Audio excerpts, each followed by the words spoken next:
Welcome back to Authentic Story Making, everyone. Just a quick update on my secret project. It is well underway. It is moving according to plan, and I'm going to be moving on to phase 2 in starting next week. So everything's great there, and as you know, I cannot talk about it right now because it's a secret. So that this video will not be too short, a couple books I've gotten recently. Everyday Battles by Bob Schultz, and he wrote books for boys and young men. Some of the other ones I have are Boyhood and Beyond, Created for Work, Practical Happiness, and he just had a very unique and gifted way to inspire, especially the minds of young boys, towards loving to work and what it means to be a man and grow up and mature into a man. So I have read most of his books a while ago, and I'm kind of working through them again slowly, and still some amazing, excellent, helpful resources today.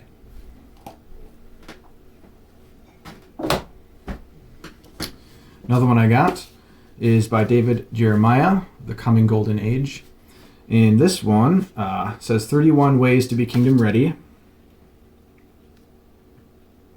The headlines keep shouting how terrible everything is, but can we hear God whispering what he is going to do about it? This sounds really interesting. I really like David Jeremiah's teachings and his way of teaching. He does it a lot through storytelling, and so usually the things I read of his and listen to really stick with me because the stories he tells are so engaging and fitting to be applied to life. So I'm excited to get into this book. The next book I got is Roverandom by J.R.R. Tolkien. And this is a book he wrote for his son when he lost his toy dog. And I've already read this one. I really enjoyed it. I'm going to be reading it a lot more. Every now and again I'll pull it out because it's pretty short. But it's just, Tolkien's style is just so poetic and witty and imaginative, and this book especially just captures the childhood wonder of the world, and I loved it. It follows the story of a dog named Rover.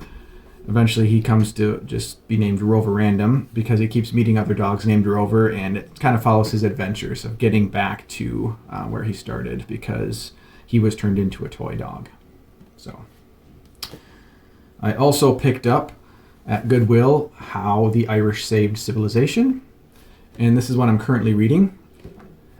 And being Irish myself, I just am loving history. I had to pick this one up, and I am really enjoying this read. Thomas Cahill is a great writer. He has a great way of illustrating history and keeping the reader engaged, because I feel like a lot of historians can be very dry. But Thomas Cahill so far is doing an excellent job, and it is coming at it, I get the feeling, from a Christian perspective, which is cool. Yeah.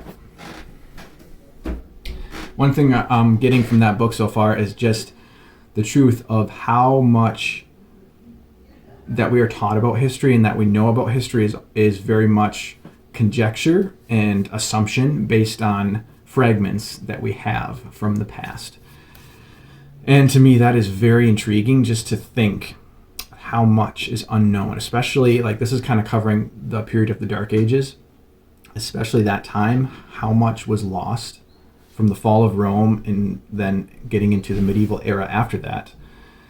A lot was lost, a lot of literature, a lot of records, and it's just very intriguing to me to think of how much unknown there is about our own history. So it's cool. The final book I'm going to mention, I got this for my birthday from my mom, C.S. Lewis, Of This and Other Worlds. It is a collection of his essays. And this copy just happens to be a first edition, and I'm so excited to have this book.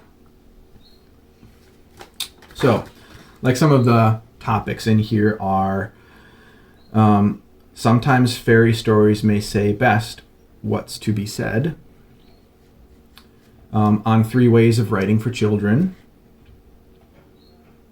He has a write-up on The Hobbit, on Tolkien's Lord of the Rings, and just a lot of different topics. And the title, of course, kind of says it all, Of This and Other Worlds. Yeah, you know it's going to be right up my alley. And again, first edition, amazing. So that's it, guys. Thanks for tuning in. Again, I am not as active on making videos currently right now because I'm focusing my energies on this secret project. And it is working. It's coming along very well. So I'm going to keep at it and keep you guys updated to the things that I feel like I can share with you as they come up. So thanks for tuning in, everyone, and enjoy the rest of the winter. Bye.